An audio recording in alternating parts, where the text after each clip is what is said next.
All right, hey everyone, my name is Andrew Hong. Was the ex-headmaster at Dune. If you don't know me, I've done a bunch of data education and dashboards across the space, mostly covering Ethereum, Bitcoin, and Solana.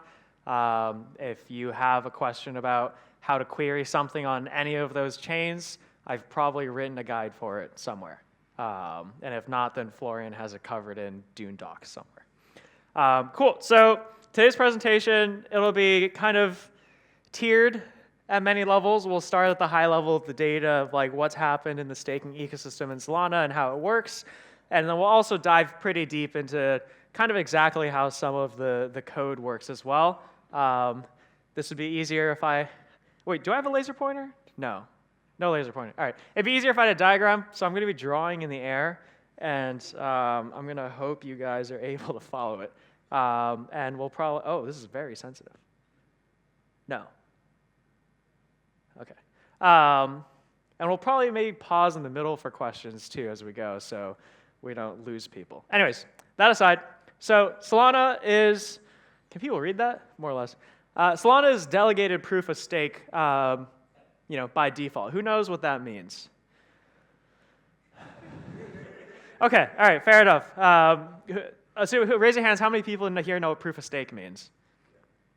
Okay, cool, yeah. So proof of stake is the idea that you have a validator that is staked, and based on your stake, there's some sort of voting mechanism, and you get slashed if you don't vote right, and you earn stake, or you earn issuance, and some fees and whatnot if you do vote correctly, right? So Solana has a similar model of proof of stake, but they come with delegated proof of stake natively, right? So that means that I can create an account, and we'll talk about accounts, but I can create an account that is a stake account and delegate it to another account that's a vote account.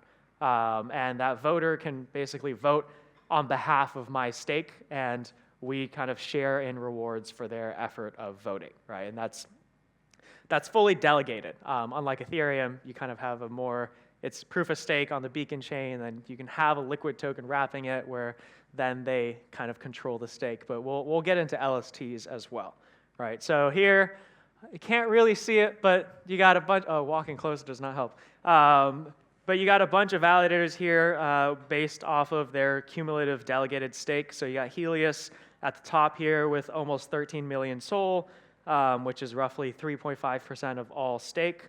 And then kind of going down, you got Galaxy, Coinbase, Figment, P2P, Binance, Jito, bunch of others. I think it's roughly the top 16 validators own, quote unquote, own 33% share of total stake, right? And that's commonly used as a measure of decentralization.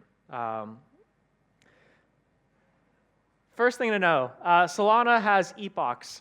Epochs are how your rewards are then decided. So an epoch on Solana is 432,000 block slots. If you don't know what block slots are, that's just a block number. And so 432,000 block slots is roughly, give or take, 2 days, right? Assuming that Solana doesn't go down in the meantime. And so this is probably one of the most confusing parts. Your validators and stakers can only be exiting or entering the kind of issuance period before the epoch starts, right? So let's say you delegate to a validator in the middle of an epoch. You don't start earning rewards on that until the next epoch, right? And same thing, if you have a stake account and you want to withdraw that stake, you have to deactivate your account and wait until the epoch ends before you can withdraw it, right? So there's kind of this 2-day waiting mechanism. There's a lot of reasons for it. One being if you only kind of fully confirm the state every 2 days, makes it a lot easier to run the blockchain faster. But that does make a lot of the accounting a lot more difficult since you have to kind of, there's a bunch of extra ways of entering and exiting and moving positions in the middle of an epoch, because you can imagine some people don't want to wait that full 2 days before they're able to do something else. I have a table here, and by the way, if anyone has their laptops or on their phone and wants to find these charts, just go to Dune.com and search Solana staking. It's probably, I hope, still the top dashboard. And there's a lookup there where you can put in any validator. You can see for every epoch, the total stake, number of stake accounts, total stake rewards, which is issuance, the block fee rewards, which is transaction fee and rent, and then the MEV rewards, right? So kind of breaking it down further, for your issuance rewards, it's split between the stake account and as well as the vote account, right? So these validators can set commission rates. So let's say, I think Coinbase sets like, what is it? They set like where is it? 7%? 8%. So Coinbase sets an 8% commission rate, which means for the 12 million stake that's sold, that's delegated to them, every epoch they take 8% of the rewards, right? Helios takes 0%, which is, you can kind of think of that as maybe one of the reasons why they're more delegated to than Coinbase, right? And there's a lot of debate about, like, is commission a race to zero or not? But anyways, so you have that stake where if you look at the like Solana, like blocks.rewards table, you'll see that the issuance is going between the stake account and also partially to a vote account. So that's why you see there's the commission rate there.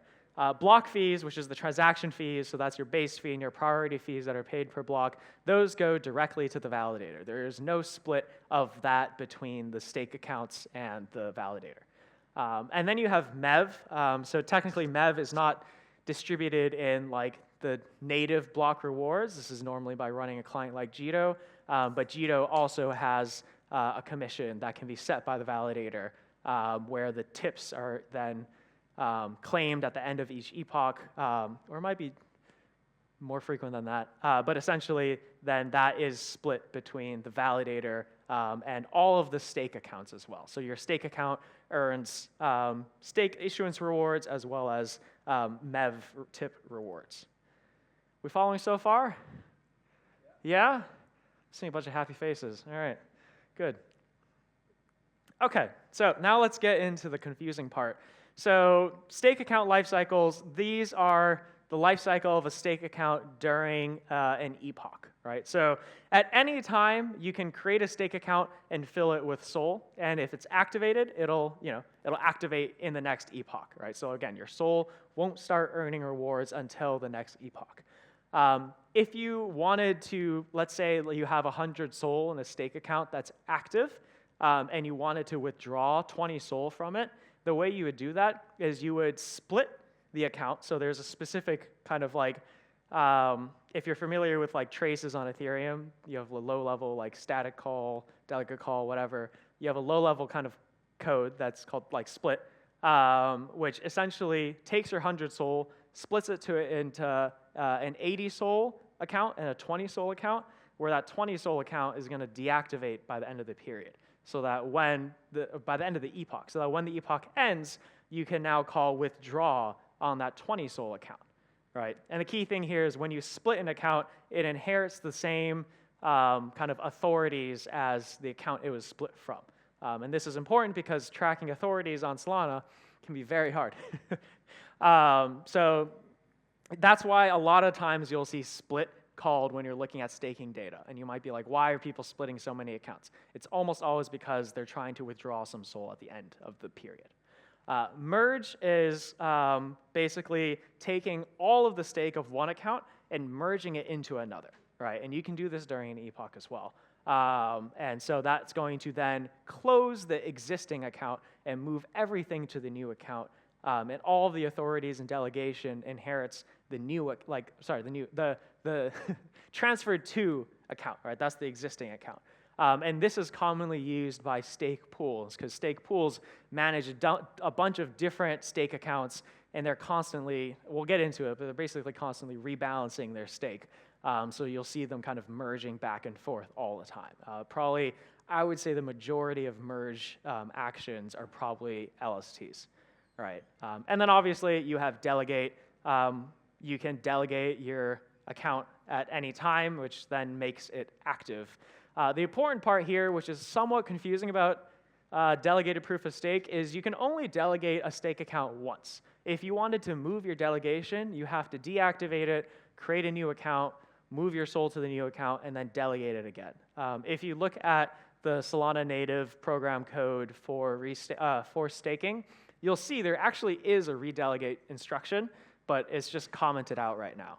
And I've told the team whenever they uncomment that, they're going to break basically every staking pipeline out there. I actually don't know why the redelegate is not activated by default. I'm sure there's some technical reason for it. But yeah, just keep that in mind.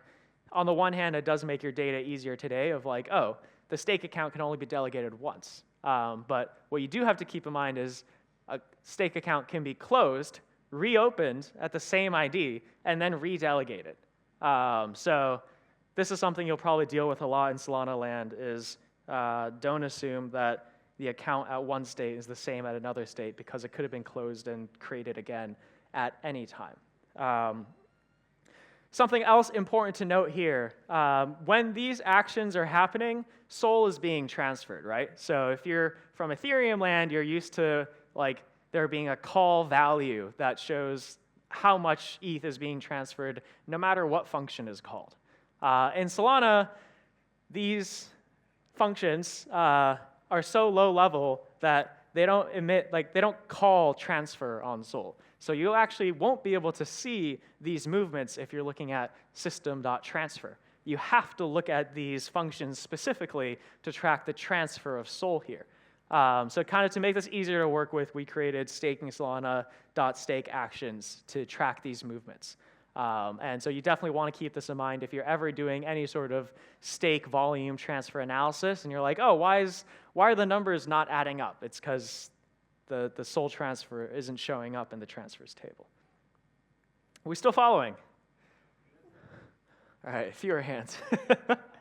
Cool. All right, now, this is kind of a breather slide. Because DPoS means that stake can basically change every 2 days, it's very, I shouldn't say easy. You can gain stake very quickly in delegated proof of stake, right? So Helios, case in point, went from 0 stake to almost 13 million souls staked in just 2 months, right? That's this orange line over here. That's Helios. And then Coinbase is kind of over here, where they gain their stake over a slightly longer period. Again, a lot of factors that go into this. Obviously, commission is a big one. And you'll probably note, I don't know if I included them here, there's quite a few LSTs in here as well. And we'll get into how, we'll get into that very shortly. All right. So this is where it gets a lot more confusing. I would say that LSTs on Solana took me even longer than native stake to understand. I actually accidentally went the other way around and tried to understand LSTs first before native stake, which was a mistake. So you should make sure that if you're trying to study staking, please understand native staking first. Don't try to jump to LSTs. You're going to have a terrible time. All right. That being said, stake pools on, or LSTs on Solana are actually very easy to launch. There's essentially an LST factory program called S-Pool, right, where anyone can call it and create a new LST, basically ERC20, as well as a pool management account where they can manage who all of that LST stake gets delegated to. Right? There's nothing else that has to be set up. It's as easy as creating a Uniswap v2 pair on Ethereum, which is, on the one side, really cool that it's so easy to launch an LST, because I think that ends up with us having a lot more kind of experimentation in the LST space, where we see 20 to 30 or 40 LSTs kind of launching and approaching staking, stake delegation in very different ways. Which is just something that is much harder to do in Ethereum just because of how much overhead goes into setting up an LST correctly on Ethereum. So a little bit of a history lesson here. So this is the market share of SOL staked in LSTs starting from October 2022. The dark green is Marinade Finance. The light blue is Lido. The green, I believe, is JSOL or something like that. And then the purple is Jito, right? And we can see really things changed starting in April 2023 I believe Lido announced that they were shutting down their Solana LST in June 2023, literally like 2-3 months before the big Solana bull run. And so that's why Lido's stake basically went to zero, and Jito ate up most of that market share. And you can see at the top right of the graph, there's a bunch of smaller LSTs kind of making market share. And those are single validator LSTs. But to give a quick overview of how stake pooling works, just so that this starts to make more sense, you have an S-pool factory. It creates this fungible token, which is your LST, and then it creates 3 stake accounts. You have your reserve account, your active accounts, and then your transient stake accounts, right? Because remember how I said when you want to redelegate stake, you have to basically split the account and like wait for it to deactivate, move it to a new account before you can activate it again. So there essentially has to be this kind of like between the transient and the reserve pool that's managing the stake that's come in or the stake that's being redelegated between epochs. So anytime you're looking at any of these LSTs, you might see that there's a stake account with like 200,000 SOL that's not delegated. And you're like, why would they not delegate 200,000 SOL? And that's usually because that's just stake that's in movement between epochs, right? And so you might also ask, how do these LSTs choose which validators to delegate to? This is where it gets pretty interesting because a lot of these LSTs like Jito and Marinade Finance, they have different scoring mechanisms where they'll kind of score validators based off of like how much cumulative stake they have in the network, what are their vote performance like, what are their commissions, as well as like what has their stuff like MEV performance been like. And they'll kind of put this all into a score that then is used to kind of choose which validators get the most stake delegated to them over time. Right, so you can kind of think as LSTs on Solana as this natural way of redelegating and redistributing stake such that the overall network becomes more decentralized. You also have single validator LSTs, which is the idea of instead of a pool being delegated to many validators, you could have a pool that's just delegated to one validator. It's essentially a way of tokenizing any single validator account. Right, so Helios is single validator, Jupiter Sol is single validator, Binance and Bybit, those are all, and Bonk Sol as well, those are all single validators, right? And you might be like, well, doesn't that lose the point of decentralization? I mean, in a sense, yes, but it's also more so that like now that Helios has a Helios Sol token, they now have a token that they can use for maybe gating certain features or incentivizing different things on chain. And it's backed by Sol. They didn't have to go and launch a completely new token to try to use like a Helios-style token for whatever they want to do, right? So it's actually become very popular, and that's those lines up there. Single validator LSTs have taken about 20% market share.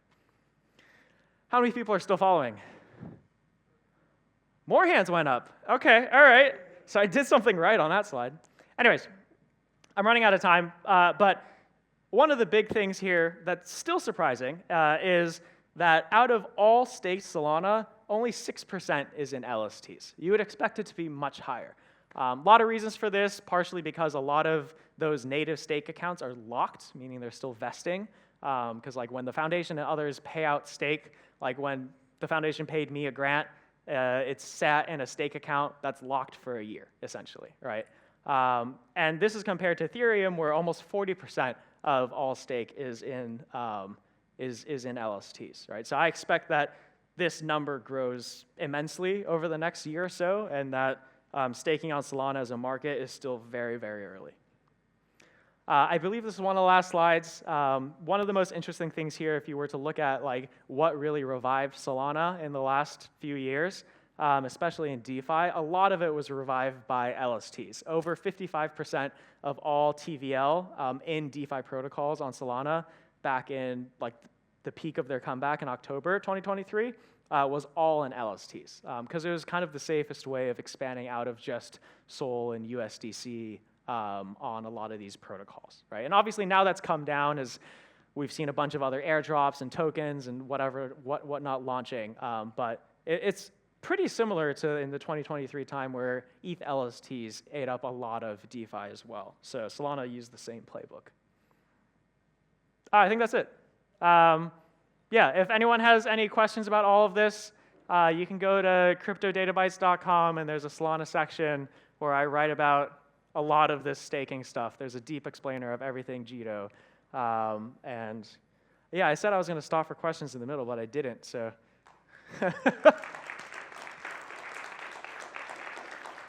So questions?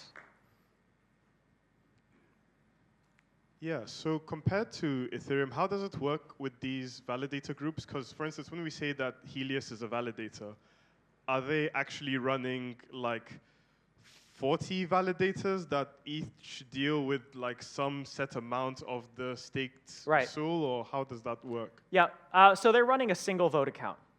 So all of it's delegated to one vote account.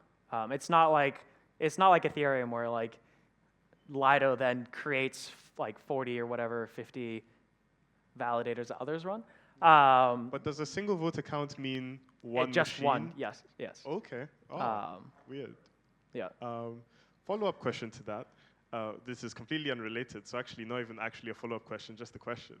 Do you think that delegated proof of stake has actually been better for like the, I guess, decentralization of Solana consensus than if they'd gone for regular proof of stake? Because this chart looks like it's working, you know, like Helios was just meritocratically good, they just charged less, and they became the top one without having to have a lot of money. Right. So it looks like, oh, this is just way more decentralized than proof of stake. But is that actually the case, or is it maybe more complicated than that?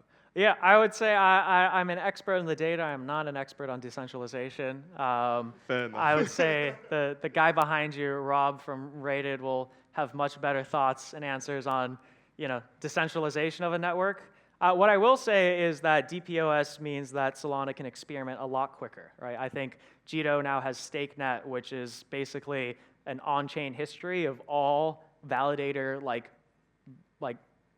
voting credibility, rewards, whatever. So you can kind of have these like completely on-chain programs for managing like validators, and like that's pretty bullish. I would keep a pretty close eye on what Jito is doing with StakeNet if anyone's interested in like what's at the forefront of Solana staking right now. But yeah. Thank you.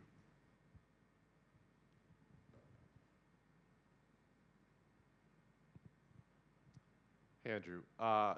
This is pretty lumpy, this graph. And Yep. I understand there's these 2-day holding periods and such, and so that's going to cause some lumpiness. But there's also some really big step changes here. Yep. Is that to do with LSTs flipping between the validators or some other mechanic? Do you have a sense of what it is? Oh, like what's driving some of the bigger changes? Yeah, some of the big step changes. I don't think I actually have a good answer to that. I would have to look at what happened in some of those periods. I think a lot of it is also just due to like which validators are shutting down at certain periods, because validator profitability is a big debate in the ecosystem.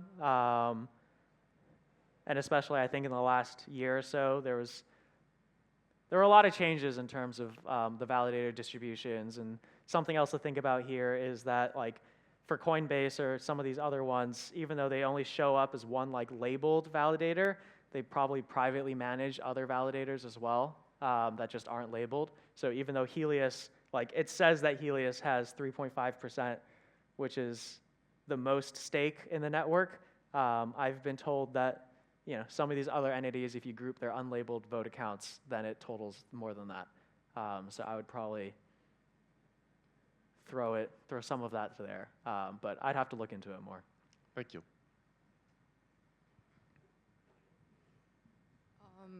This is probably my lack of knowledge, but I'm curious in terms of your thoughts about why do people still want to do LST on Solana if there's already like native dedicated proof of stake, and also why the percentage is small? Yeah. Yeah, good question. So I think people still want to do LSTs because they want a token that they can deposit into these DeFi protocols and further earn yield. And managing a stake account and delegating to validators yourself is fairly tiresome. It's not super trivial to do, especially because it's not just one function call to redelegate. You have to split and then close and then withdraw and then remember to restake. Most of our crypto users are very lazy. I wouldn't do that. I'm very lazy. In terms of why the LST percentage is very low, again, I think a lot of it's just because like probably 40% of the native stake is still locked up right now in some sort of vesting. And then a lot of the rest of it is probably still just institutional that's slowly migrating to a slightly riskier asset. But I know like everyone in everyone in Solana expects that this number grows a lot. There's really no reason for it not to. So I think I might be missing something. So.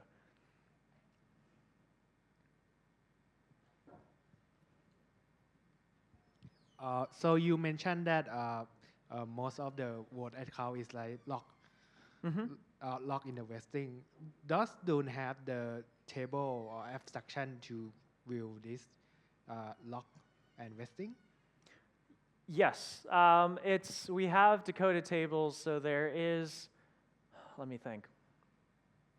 Wait, all right. I think the native stake program is not decoded yet. I'd have to check, but the data is on Dune.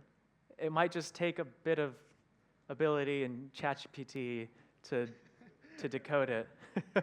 But yes, it would be one of the input arguments. Like when the stake account is created, there is an argument in there that tells you like until what block slot is it locked to.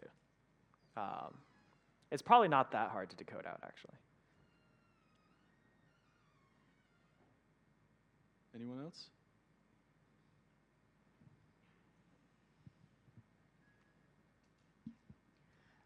Hi. Is there like any table on Dune where you can find like all the data for Solana? Because for example, for Ethereum, you can mostly find everything on Ethereum logs or traces. And as I saw, there are like a lot of tables related to Solana with like different stuff in there. Yeah. Yeah. And the second question, like how long did it take for you to figure out how to work with Solana data? Fair questions. I would say, is there a table that has everything? No. And Mats and I have talked about this a few times, and I might try and help with some of the future schemas. I think it's very hard because Solana doesn't have a native like specification for events. Solana has a lot of bypasses on stuff like transfers, and this is not the only time that there's this kind of transfers edge case. It's very hard to put this all into a table that's still performant, but I think we'll get, like, Dune has the best tables for getting this data. It's not all in one table, but I'm sure we'll get there. And your other question, how long did it take to figure this out? So I started looking at Solana staking August 15th of 2023, and then spent a month deep with the Jito folks who answered a ton of my questions and got out the Jito Sol dashboard. Spent another 20 or 30 days with the Marinade finance people because Marinade wrote their own stake pool program because the stake pool factory hadn't come out yet, which is why Marinade was kind of first and most on the list. And then I had to go deeper into native staking for another month or so. So I think staking data, probably 90 to 100 days. But now the tables are there and there's written guides, so it shouldn't take you 90 to 100 days anymore. So.